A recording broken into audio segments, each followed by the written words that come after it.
وہ فقیروں کی پھرتا ہے، اور جو اس لیے نکاح کرتا ہے کہ وہ جھوٹی شان جھوٹی عزت کمائے، اللہ اس کو ذلیل کر دیتا ہے۔ سن رہے ہیں آپ؟ نکاح کا مقصد کیا ہے؟ نکاح کا مقصد سن لیجئے، حدیث شریف سن لیجئے، میں کچھ اپنے طرف سے نہیں کہتا، میرے اور آپ کے رسول صلی اللہ علیہ وسلم نے ارشاد فرمایا، فرماتے ہیں جو شخص اس نیت سے نکاح کرے کہ وہ اپنے دامن کو پاک رکھے، اپنی نگاہیں نیچی رکھے، اس نیت سے جب کوئی نکاح کرے، حضور فرماتے ہیں دوسروں کی چھوڑو، اللہ خود اس کی مدد فرماتا ہے۔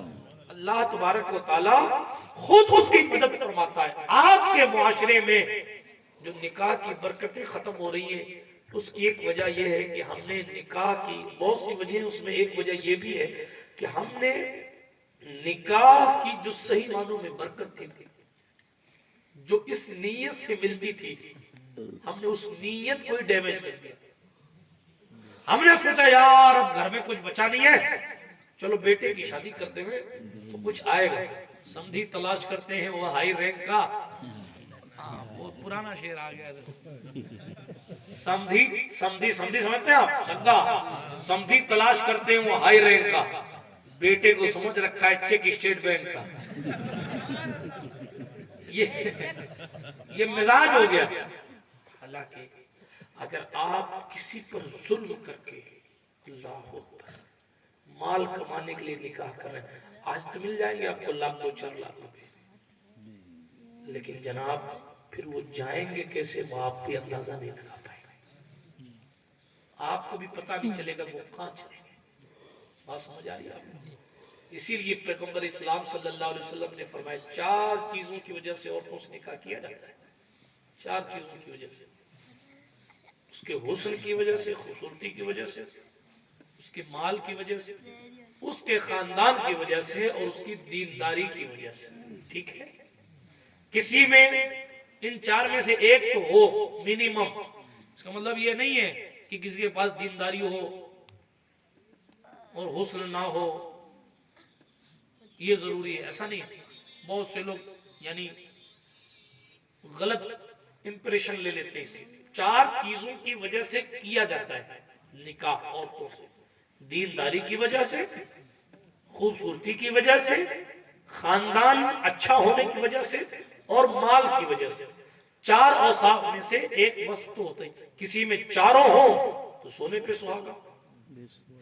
بہت سے ایسے اللہ کے فضل و کرم سے کہ بھئی چاروں بندہ خاتون خاندان کی بھی اچھی ہے، خوبصورتی بھی ہے، دیندار بھی ہے، مالدار بھی ہے، کیا برا؟ چاروں چیزیں، کسی میں 4 نہیں ہے، 2 ہی ہے، کسی میں 1 ہی ہے، ٹھیک ہے، کسی میں 1 ہے وہ مالداری ہے تو بھی اسے نکاح کیا جا سکتا ہے، کسی میں 1 ہے اس کا خاندان اچھا ہے تو بھی اسے نکاح کیا جا سکتا ہے۔ کوئی ایسی ہے کہ بھئی خوبصورت ہے تو چلو خوبصورتی کی بنیاد پر بھی نکاح کیا جا سکتا ہے، لیکن پیغمبر اسلام نے فرمایا اگر میری سنو تو میں کہوں گا خوبصورتی 19 ہو کوئی بات نہیں، مال کم ہو کوئی بات نہیں، خاندان اونچا نہ ہو کوئی بات نہیں، لیکن دینداری اختیار کیا فَاظْفُرْ بِالدِّينِهَا فَاظْفُرْ بِالدِّينِهَا، عورت سے اس کی دینداری کی وجہ سے نکاح کرو، اس میں کامیابی زیادہ ہے۔ کیوں؟ اس لیے کہ مالدار خاتون پیسہ لے کے تو آئیں گے، لیکن 4 دن کے بعد ان کے آسمان کی جو شوق ہے نا وہ پورے کرتے کرتے آپ لون کے اتنے بینک والوں کے قرضدار ہو جائیں گے کہ آپ خود سوچیں گے کہ میں کسی ہوٹل میں جا کے کھانا کھاؤں بھی کہ نہ کھاؤں، کیونکہ خرچہ اتنا زیادہ بڑھ گیا۔ بات سمجھ آ رہی ہے آپ کو؟ عالی خاندان بہت اچھی بات ہے، خاندان کا عالی ہونا بہت اچھی بات ہے، مقدر کی بات ہے، کسی کو سید زادی ملے، صدیق زادی ملے، فاروق زادی ملے، عثمان زادی ملے، علی زادی ملے، کوئی بھی بہت اچھی بات ہے، کسی صحابی کی اولاد ہو، کسی ولی کی اولاد ہو، بہت اچھی بات ہے، لیکن اللہ نہ کرے اگر دینداری نہیں ہے تو وہ سکون نہیں ہے جو دینداری کی زندگی میں ہے۔ ایک مثال سے سمجھیے، عورت کے ہاتھ میں گھر کی عزت ہوتی ہے، آپ اگرچہ اس کی حیثیت اپنے سامنے خود جانتے ہو کہ میں ترم خواہ ہوں، عورتوں کا کام تھوڑی ہے یہ کرنا ہے، ہمارا کام ہے، عورتوں کا کام تو صرف یہ ہے جو ہم کہیں وہ کرتے ایسا ہے۔ میں نے پچھلی کئی تقریروں میں کہا ہے یہ ہمارا مزاج بن گیا ہے، معاف کیجئے گا چند کڑوی باتیں بھی سن لیجئے، تقریر کو بڑی تیزی کے ساتھ ختم کرنے لگا ہوں۔ ہمارا یہ مزاج بن چکا ہے، ہمارے جن دوستوں کے سرکل میں بیٹھتے ہیں نا وہ ہمیں مزاج دیتے ہیں، ارے یہ بیوی سے ڈرت کھا گیا، تو خود چائے بنا رہا تھا تیری بیوی کہاں چلی گئی؟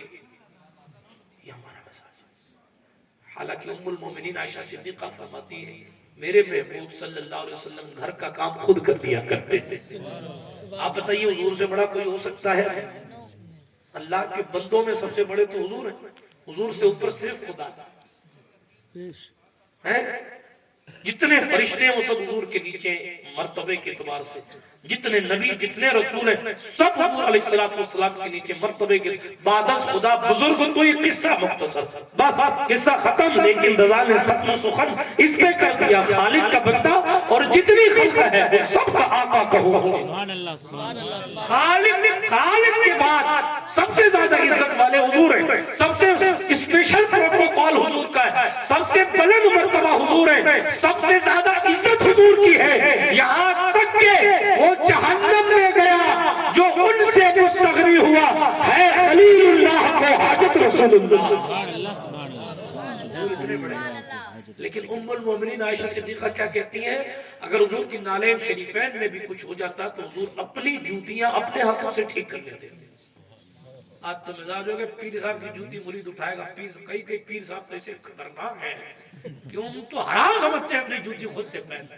اللہ کی پناہ ناراض ہو تو ہو جاؤ بلی، میں حضور کے دین کی بات کر رہا ہوں، اپنے بھی خفا مجھ سے بیگانے بھی ہے نا خوش، میں زہر حلاہل کو کبھی کہہ نہ سکا کن۔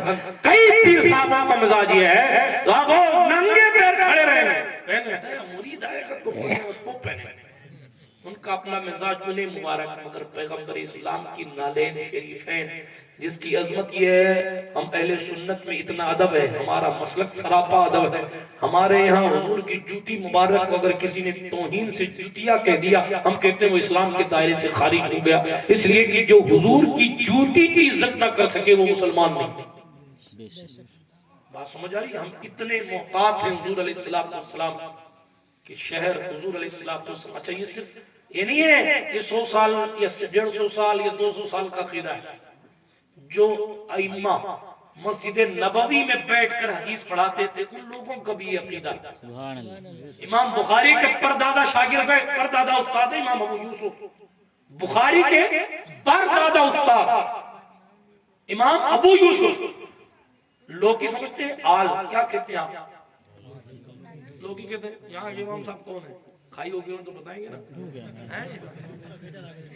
لوگ کی سمجھتے ہیں آل حضور کو بڑی پسند تھی، یہ بھی سنا ہوگا آپ نے، حضور علیہ السلام اس کو گوشت میں ڈال کر کھایا کرتے تھے، ٹھیک ہے گوشت میں ڈال کے پکایا کرو تو زیادہ اچھی لگے گی، اور اس میں گوشت کی جو گرم کی گوشت کی گرمی جو ہے اس کی تاثیر کو لوگ کی کھینچ لیتی ہے، چونکہ لوگ کی ٹھنڈی ہوتی ہے گوشت گرم ہوتا ہے، اس لیے دونوں کو مکس کر دیا جائے تو دونوں کا واتاورن، سمجھ میں بات آ گئی آپ کو؟ تو حضور علیہ السلام کو بڑی پسند تھی ہے نا۔ ایک فتویٰ سناتا ہوں، بڑی پسند تھی لوکی شریف۔ امام ابو یوسف کے سامنے کسی نے یہ کہہ دیا کہ مجھے لوکی پسند نہیں، توجہ ہے کس کی بات کر رہا ہوں؟ امام اعظم کے شاگرد ہیں امام ابو یوسف، کس کی بات کر رہا ہوں؟ جو